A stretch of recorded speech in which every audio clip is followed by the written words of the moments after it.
26 अप्रैल 1986 रात के 1:23 यूक्रेन के चेर्नोबिल न्यूक्लियर प्लांट के रिएक्टर नंबर 4 में एक बड़ा स्टीम एक्सप्लोजन होता है।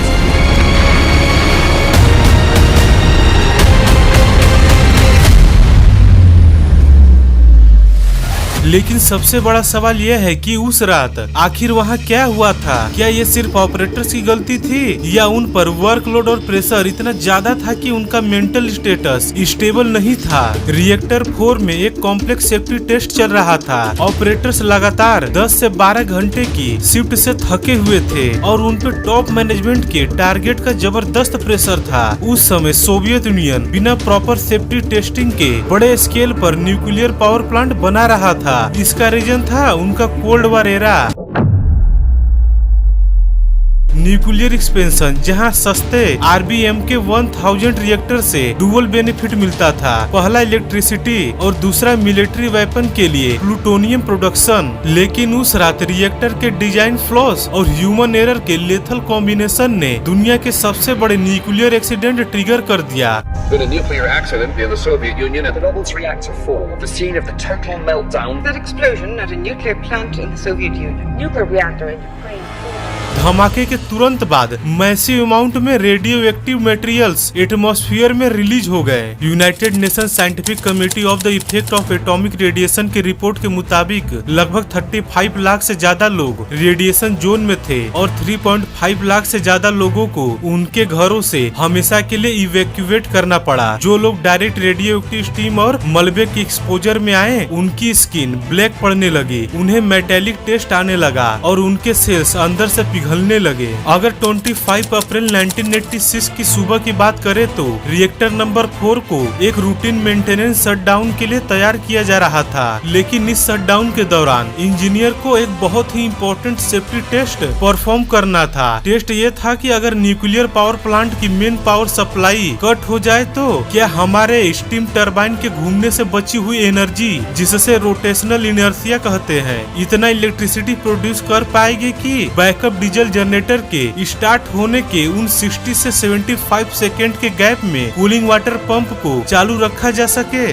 ऑन पेपर पर ये टेस्ट सिंपल लगता है, लेकिन रियलिटी में ये एक बड़ा रिस्क बनने वाला था। सुबह के 1:06 पर रिएक्टर के पावर को धीरे धीरे कम करना शुरू किया गया। दोपहर के 2 बजे तक रिएक्टर के थर्मल पावर को नॉर्मली 3200 मेगावाट से घटाकर 1600 मेगावाट तक ले आया गया। उसी वक्त ऑपरेटर ने रिएक्टर के इमरजेंसी कोर कूलिंग सिस्टम को मैन्युअली डिसेबल कर दिया ताकि टेस्ट के बीच में कोई ऑटोमेटिक सिस्टम इंटरफेयर ना करे। लेकिन तभी एक अनएक्सपेक्टेड सिचुएशन खड़ी हुई, क्योंकि ग्रिड कंट्रोलर ने अचानक प्लांट डायरेक्टर को कॉल किया। उनकी डिमांड थी कि एक दूसरा पावर स्टेशन ऑफलाइन चला गया है और पीक आवर में इलेक्ट्रिसिटी की शॉर्टेज है, इसीलिए पावर रिडक्शन को रोक दिया जाए। ये डिले लगभग 11 घंटे तक चला। इस डिले का नतीजा ये हुआ कि जो सुबह शिफ्ट वर्कर इस टेस्ट को करने के लिए महीनों से ट्रेंड थे, उनका शिफ्ट खत्म हो गया। उनकी जगह इवनिंग शिफ्ट आई और उनका भी शिफ्ट खत्म होने वाला था जब रात के 11:04 पर क्यू कंट्रोलर ने परमिशन दी कि शटडाउन रिज्यूम किया जाए। इसका मतलब ये हुआ कि टेस्ट उस नाइट शिफ्ट के दौरान चला गया, जिसे इस टेस्ट के बारे में कोई प्रॉपर ट्रेनिंग नहीं मिली थी।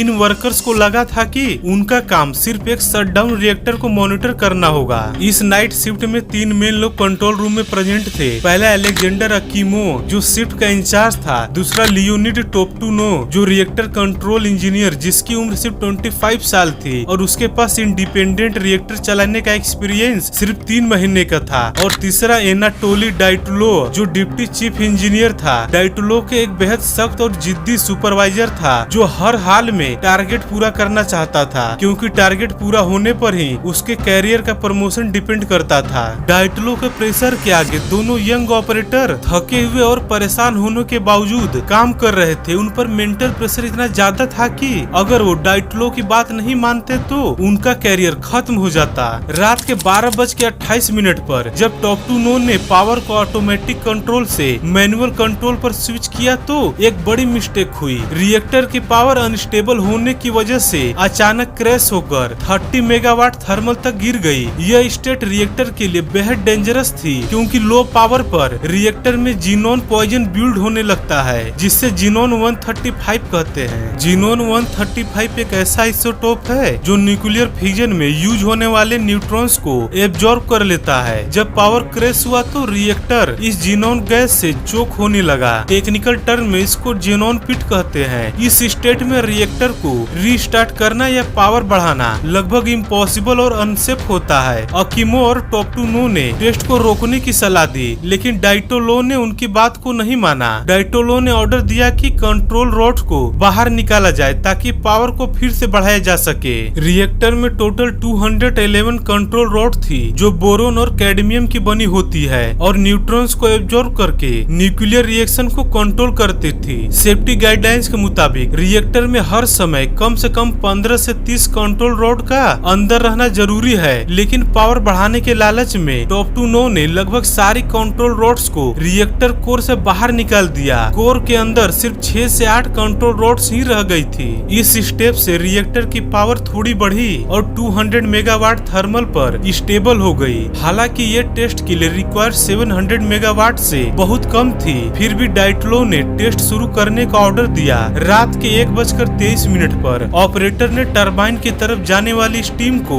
ब्लॉक कर दिया। जैसे ही स्टीम ब्लॉक हुई टरबाइन की घूमने की स्पीड कम होने लगी जिससे कूलिंग वाटर पंप की इलेक्ट्रिसिटी सप्लाई कम हो गई। कूलिंग वाटर का फ्लो कम होते ही रिएक्टर कोर के अंदर का पानी स्टीम में कन्वर्ट होने लगा। आरबीएम के रिएक्टर की सबसे बड़ी कमी यहाँ सामने आती है। आरबीएम के रिएक्टर में पानी दो काम करता है, वो कोर को कूल भी करता है और न्यूट्रिएंट्स को एब्जॉर्ब भी करता है। जब पानी स्टीम में बदला तो स्टीम न्यूट्रॉन्स को एब्जॉर्ब नहीं कर पाती। इस वजह से कोर में फ्यूजन रिएक्शन अचानक तेज हो गई। रिएक्शन तेज होने से और स्टीम बनी और स्टीम बनने से रिएक्शन और ज्यादा तेज हो गई। यह एक अनकंट्रोलेबल पॉजिटिव फीडबैक लूप बन गया। रात के 1:23 और 40 सेकेंड पर अकीमो ने खतरा को देखते हुए emergency shutdown button AG5 press किया। AG5 प्रेस करने पर सारी 211 कंट्रोल रॉड को एक साथ कोर के अंदर चला जाना चाहिए था ताकि रिएक्शन तुरंत रुक जाए। लेकिन यहाँ रिएक्टर के डिजाइन का सबसे बड़ा कमी सामने आया। इन कंट्रोल रॉड की नीचे की टिप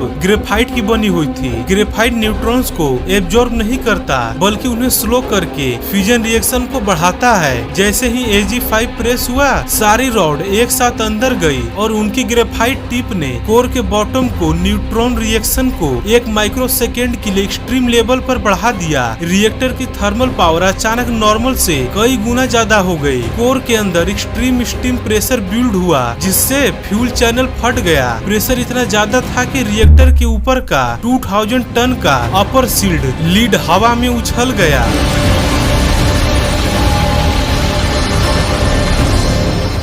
ऑक्सीजन अंदर आते ही हॉट ग्रेफाइट और हाइड्रोजन के बीच रिएक्शन से एक दूसरा भयानक एक्सप्लोजन हुआ। रिएक्टर नंबर 4 का कोर खुले आसमान के नीचे फैल चुका था। धमाका होने के बाद प्लांट के अंदर और बाहर जो जल्दबाजी और कवर अप शुरू हुआ वो आश्चर्यजनक था। प्लांट डायरेक्टर विक्टर ब्रोयुखानो और चीफ इंजीनियर निकोलाई फोमिन ने सच्चाई को एक्सेप्ट करने से मना कर दिया। उन्होंने मॉस्को को एक रिपोर्ट भेजी कि रिएक्टर कोर इंटेक्ट है और सिर्फ बाहर का एक वाटर टैंक फटा है। उनके पास जो लोकल रेडिएशन मेजर डिवाइस थे उनकी लिमिट सिर्फ 3.6 रंटजेन पर आवर थी। वो डोसीमीटर मैक्सिमम लिमिट पर लॉक हो गए और ब्रोयुखानो ने एज्यूम कर लिया कि रेडिएशन लेवल सिर्फ 3.6 है। रियलिटी में वहाँ रेडिएशन लेवल 20,000 रंटजेन पर आवर से भी ज्यादा था जो कि 1 घंटे में इंसान को मारने के लिए काफी था। उस रात प्रिपियट के लोकल हॉस्पिटल में ड्यूटी पर मौजूद नर्सेस और डॉक्टर को बिल्कुल अंदाजा नहीं था कि क्या होने वाला है। जब सुबह के वक्त पहले फायर फाइटर को हॉस्पिटल लाया गया तो उनकी हालत बदतर थी। The clothes are contaminated. Help me! उन्हें लगातार वोमिटिंग हो रही थी। उनका शरीर एक्सट्रीम हीट से पिघल रहा था और इनकी स्किन का रंग लगातार काला पड़ रहा था। एक लोकल नर्सेस के मुताबिक जब उन्होंने फायर फाइटर के रेडियोएक्टिव क्लोथ्स उतारे तो उनके हाथ सुन्न होने लगा और उन्हें मेटेलिक टेस्ट आने लगा। उन फायर फाइटर के कपड़े इतने रेडियोएक्टिव थे कि उन्हें हॉस्पिटल के बेसमेंट में फेंक दिया गया, जहाँ वो कपड़े आज भी उसी बेसमेंट में बंद हैं और एक्सट्रीम लेवल पर रेडिएशन छोड़ रहे हैं। सोवियत अथॉरिटी ने पहले 36 घंटे तक इस एक्सीडेंट के खबर को पूरी तरह दबाए रखा। प्रिपियट के 50,000 से ज्यादा लोग नॉर्मल धूप में घूम रहे थे। बच्चे रेडियो एक्टिव डस्ट के बीच खेल रहे थे। शहर को खाली करने का कोई ऑर्डर नहीं दिया गया था, क्योंकि अथॉरिटीज को डर था कि खबर लीक होने से सोवियत यूनियन की इंटरनेशनल इमेज खराब होगी। 27 अप्रैल के दोपहर तक जब रेडिएशन लेवल बढ़ने लगा, तब जाकर लोगों को बताया गया कि उन्हें सिर्फ 3 दिनों के लिए शहर खाली करना है। लोगों से कहा गया कि वो अपना जरूरी सामान और कुछ कपड़े ले उन्हें वापस लाया जाएगा, लेकिन वो लोग कभी वापस नहीं आ पाए। प्रिपियट हमेशा के लिए एक घोस्ट टाउन बन गया। इस पूरे कैटास्ट्रोफी के दौरान हॉस्पिटल में एक बड़ा क्राइसिस खड़ा हो गया। वो था स्टेबल आयोडीन की भयानक शॉर्टेज। जब न्यूक्लियर फ्यूजन होता है तो उनमें से एक सबसे डेंजरस रेडियो एक्टिव आइसोटोप निकलता है, जिसे आयोडीन 131 कहते हैं। हमारा थायराइड ग्लैंड आयोडीन को स्टोर करता है ताकि मेटाबॉलिज्म को कंट्रोल करने वाले हार्मोन्स बना सके, लेकिन हमारे thyroid gland radio active iodine और नॉर्मल स्टेबल आयोडीन के बीच का डिफरेंस समझ नहीं पाता। अगर हवा या खाने में रेडियो एक्टिव आयोडीन 131 मौजूद है तो थायराइड ग्लैंड उसे एब्जॉर्ब कर लेता है। एक बार यह रेडियो एक्टिव आयोडीन थायराइड में चला जाए तो ये लगातार बीटा पार्टिकल इमिट करता है, जो डीएनए को डिस्ट्रॉय करता है और कैंसर सेल ट्रिगर करता है। इसका सबसे असरदार इलाज है पोटेशियम आयोडाइड की टैबलेट, लेकिन चेरनोबिल के आसपास के हॉस्पिटल में पोटेशियम आयोडाइड टैबलेट की सप्लाई खत्म हो चुकी थी। डॉक्टर और नर्सेस के पास पेशेंट को देने के लिए स्टेबल आयोडीन नहीं था। इसका नतीजा ये हुआ कि रिएक्टर से निकला रेडियो एक्टिव आयोडीन 131 हवा और बारिश के जरिए घास पर जम गया। लोकल काऊ ने उस घास को खाया और उनका मिल्क रेडियो एक्टिव हो गया। जब वहाँ के लोकल बच्चों ने वो मिल्क पिया तो उनको थायराइड ग्लैंड ने एक्सट्रीम अमाउंट में रेडिएशन आयोडीन 131 एब्जॉर्ब कर लिया। यूक्रेन और रशिया के एरिया में लगभग 5000 से ज्यादा बच्चों को पेडियाट्रिक थायराइड कैंसर पाया गया। सोवियत यूनियन ने इस एक्सीडेंट को पूरी दुनिया से छुपाने की कोशिश की। 28 अप्रैल 1986 की सुबह चेरनोबिल से लगभग 1100 किलोमीटर दूर स्वीडन के फोर्समार्क न्यूक्लियर प्लांट में एक वर्कर के सूज में हाई रेडिएशन लेवल डिटेक्ट हुआ। पहले स्वीडिश अथॉरिटी को लगा कि उनके अपने प्लांट में लीक है, लेकिन जब उन्होंने चेकिंग की तो पता चला कि रेडिएशन हवा के जरिए यूक्रेन के तरफ से आ रहा है। 20 अप्रैल की रात को सोवियत न्यूज प्रोग्राम पर एक छोटी सी अनाउंसमेंट की गई। Чернобыльской атомной электростанции произошла авария. Поврежден один из атомных реакторов. इस 20 वर्ड के स्टेटमेंट में हादसे की गंभीरता को पूरी तरह छुपाने की कोशिश की गई। सोवियत लीडर मिखाइल गोर्बाचेव ने इस एक्सीडेंट पर लगभग 18 दिनों तक पूरी खामोशी बनाए रखी। 14 मई 1986 को उन्होंने पहली बार नेशनल टेलीविजन पर आकर पूरी सच्चाई का थोड़ा हिस्सा स्वीकार किया। We were recently stricken by a disaster, the Chernobyl nuclear power accident. It deeply affected the Soviet people and disturbed the world opinion.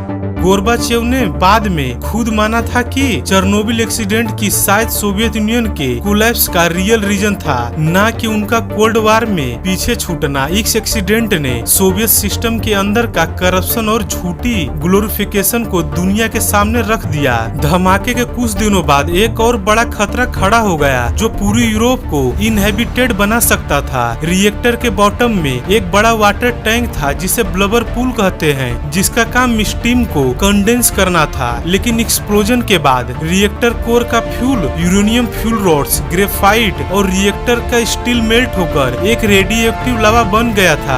ये कोरियम धीरे धीरे कंक्रीट फ्लोर को पिघलाते हुए नीचे गिर रहा था। अगर ये 1200 डिग्री सेल्सियस के मोल्टेन लावा नीचे भरे 20,000 टन पानी से टकराता तो एक भयानक थर्मल स्टील एक्सप्लोजन होता। इस दूसरे एक्सप्लोजन की स्ट्रेंथ लगभग 3 से 5 मेगा टन होती, जो आसपास के 3 और रिएक्टर को डिस्ट्रॉय कर देती और पूरा बेलारूस, यूक्रेन और सेंट्रल यूरोप को अगले सैकड़ों साल के लिए रेडिएशन से तबाह कर देती। इस टैंक को खाली करने के लिए वॉल्व को मैनुअली खोलने की जरूरत था, लेकिन वो वॉल्व रेडियो एक्टिव पानी के अंदर थे। इस मिशन के लिए 3 हीरोज सामने आए। ये तीनों वेट सूट पहनकर अंधेरी और हाईली रेडियो एक्टिव पानी के अंदर डूबे बेसमेंट में दाखिल हुए। उनके पास सिर्फ एक पुरानी फ्लैशलाइट था, जो पानी में थोड़ी देर बाद बाद बंद हो गया। अंधेरे में पाइपलाइन को पकड़ते हुए उन्होंने वाल्व को ढूंढा और उन्होंने मैनुअली ओपन कर दिया। पानी धीरे धीरे ड्रेन आउट हो गया और ये तीनों वापस सही सलामत बाहर आ गए। रिएक्टर के ब्लास्ट के बाद उनकी छत पर highly radio active graphite, debris और फ्यूल फ्रेगमेंट बिखरे हुए थे। सार्कोफेगस में सोवियत अथॉरिटी ने स्पेस रोवर का यूज किया। उन्होंने सोवियत मून रोवर STR-1 और जर्मनी से मंगवाया गया जोकर रोबोट को रूप पर उतारा, लेकिन इस मैकेनिकल रोबोट का इलेक्ट्रॉनिक्स एक्सट्रीम गामा रेडिएशन के एक्सपोजर में आखिर फेल हो गया। जब रोबोट्स फेल हो गए तो उन्होंने इंसानों के जरिए करने का डिसाइड किया। लगभग 3800 से ज्यादा लिक्विडेटर को इस रूप पर भेजा गया। उन्हें लेड के पतले सीट से बने हैंडमेड प्रोटेक्टिव सूट पहनाए गए। रेडियो एक्टिव लेवल रूप पर इतना एक्सट्रीम था कि एक इंसान वहाँ 40 से 90 सेकेंड से ज्यादा नहीं रुक सकता था। अगर वो उससे ज्यादा रुके तो उसकी मौत तय थी। इस हैवी सोवेल से रेडियो एक्टिव ग्रेफाइट का टुकड़ा उठाकर नीचे रिएक्टर कोर में फेंकना होता था और तुरंत वापस भागकर आना होता था। इन लिक्विडेटर की बहादुरी की वजह से ही उस रूप को साफ किया जा सका और रिएक्टर पर सीमेंट का टेम्परेरी ढांचा बनाया जा सका, जिसे सार्कोफेगस कहते हैं। लेकिन ये शेल्टर जल्द ही कमजोर होने लगा और इसमें क्रैक आने लगे। इस डेंजर को देखते हुए 2016 में एक इंटरनेशनल एफर्ट के जरिए $3 बिलियन